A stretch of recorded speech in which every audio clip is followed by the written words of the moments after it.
Apreciables hermanos, el Señor les dé la paz. Estando en la novena de San Antonio de Padua y escuchando ya una reflexión de parte del Padre Antonio y después de parte del Padre Rafa, ahora quiero compartir con ustedes pues algún tema referente a San Antonio de Padua. San Antonio de Padua, un santo pues que vivió, para criterio mío, muy pocos años, 36 años, según nos dice su biografía. Pudiéramos hablar de tres cosas: de su vida, de sus milagros y de sus sermones. De otras más, pero me parecen las más importantes. Y esto ocuparía mucho tiempo, hablar de la vida de San Antonio, de sus milagros y de sus sermones. Pues de estas tres cosas surgen distintos, podemos decir así, títulos a San Antonio de Padua. Se le considera como lirio de pureza, doctor angélico, arca del testamento, martillo contra herejes, padre de los pobres, médico inefable, heraldo de la paz, intercesor infalible, abogado de matrimonios, testigo del amor, hijo amado de la Virgen María, el santo de los milagros, para acabar pronto. Muchos títulos, pues, se reconocen o surgen a partir de la vida, los milagros y los sermones de San Antonio. Yo quisiera fijarme en tres que me parecen, si no los más importantes, muy oportunos. Sobre el primero, San Antonio, lirio de pureza, después arca del testamento y finalmente martillo contra los herejes. Lirio de pureza. Hablar de pureza en nuestros tiempos pareciera un tema anticuado y sin embargo muy actual. Y la pureza no solamente es una virtud para cierto número de personas, para algunos cristianos. Hablar de pureza desde la mentalidad franciscana se aplica a todos los estados de vida, aún en el matrimonio.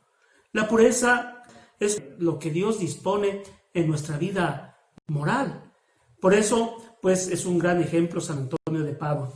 Cuenta su biografía que siendo muy pequeño y sufriendo a esa pequeña edad una tentación contra la pureza, dijo estas palabras que pues son muy importantes, claves inclusive en los fieles devotos de San Antonio.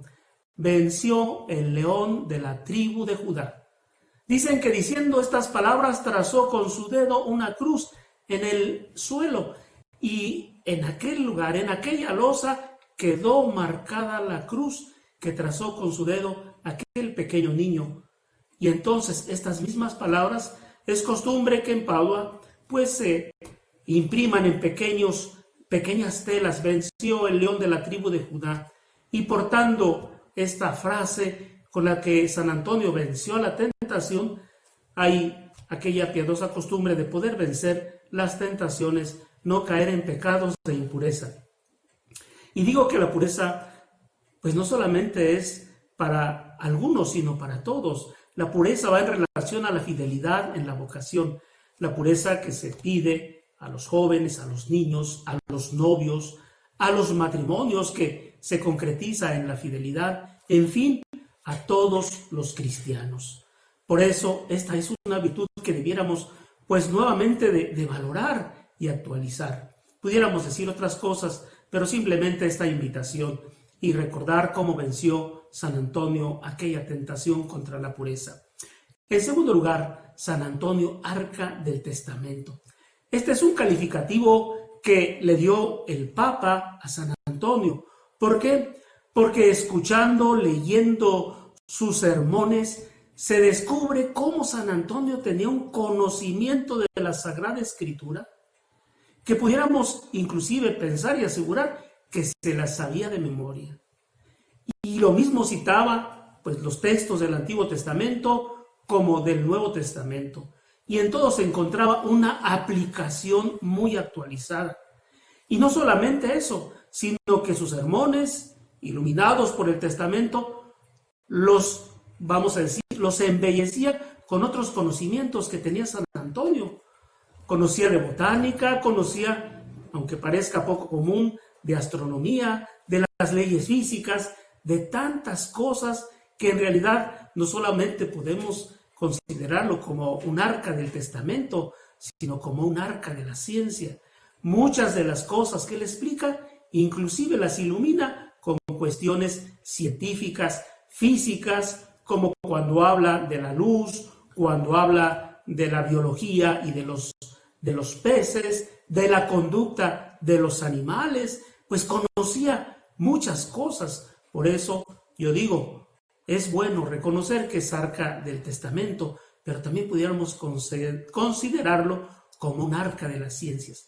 Finalmente, otro título que le reconocemos a San Antonio como martillo contra los herejes. Y en todos los lugares, en aquella época, y como en todos tiempos aún ahora, pues hay muchos herejes, ¿verdad? No solamente pues los que son por ignorancia, porque yo creo que algunos son herejes por ignorancia, más que por mala voluntad. Yo creo que leyendo, poniendo atención, escuchando a San Antonio, indudablemente se convertirían, como él convirtió a multitudes de personas, de fieles cristianos bautizados o no bautizados, que no conocían al Señor y vivían una vida pues desordenada, una vida de pecado, una vida donde no había valores pues morales, humanos, ¿sí? Entonces por eso se considera martillo de los herejes. Y el ejemplo más común es cuando venció a aquel hereje, no solamente con su palabra, sino con su testimonio, cuando aceptó aquel reto que le hicieron respecto a la presencia de Cristo en la Eucaristía. ¿A poco en la hostia está un Dios?, le decía aquel hereje, y aceptó el reto de que si está Dios ahí, lo iba a reconocer también su mula. Yo creo que este es uno de los milagros más conocidos y representados de San Antonio, pues que él, haciendo oración y pidiéndole al Señor que se manifestara, aceptó este reto. Y aquel hombre que retó a San Antonio, pues dejó sin comer a su mula, y cuando llegara el momento en que San Antonio pasara con el Señor el presente en la Eucaristía, su mula indudablemente iba a buscar más la comida que reconocer lo que quería demostrar San Antonio. Y aquella mula, como sabemos, nos lo narra su historia y muchos documentos que narran este milagro o representan muchas pinturas este milagro, como aquella mula fue y se postró ante Jesucristo sacramentado cuando San Antonio pasó delante de aquel animal.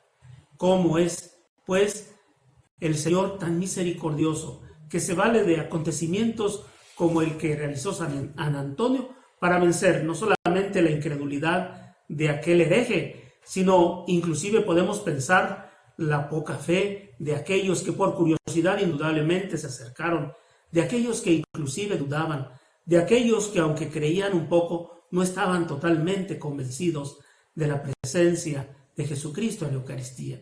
Por eso, pues, es considerado con este título de martillo de los herejes.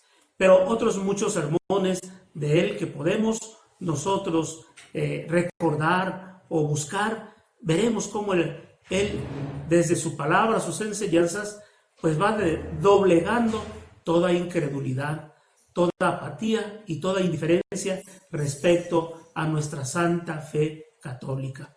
Pues San Antonio tiene muchos títulos y ojalá que nosotros aprendiéramos de él. Me parece, como decía hoy, los más importantes, la pureza y luego también la sabiduría que parte de la Sagrada Escritura, que conocía muy bien San Antonio, y finalmente la fe que debemos de tener venciendo los obstáculos que puede haber entre nosotros y lo que el Señor nos manifiesta particularmente en su presencia eucarística. Ojalá en otra ocasión podamos hablar de otros títulos, por así decirlo, o que se reconocen a San Antonio y que nos ayuden a reafirmarnos cada vez más en nuestra fe. Hermanos, les recuerdo en mis oraciones, reciban mi bendición. Hasta pronto. En el nombre del Padre, del Hijo y del Espíritu Santo.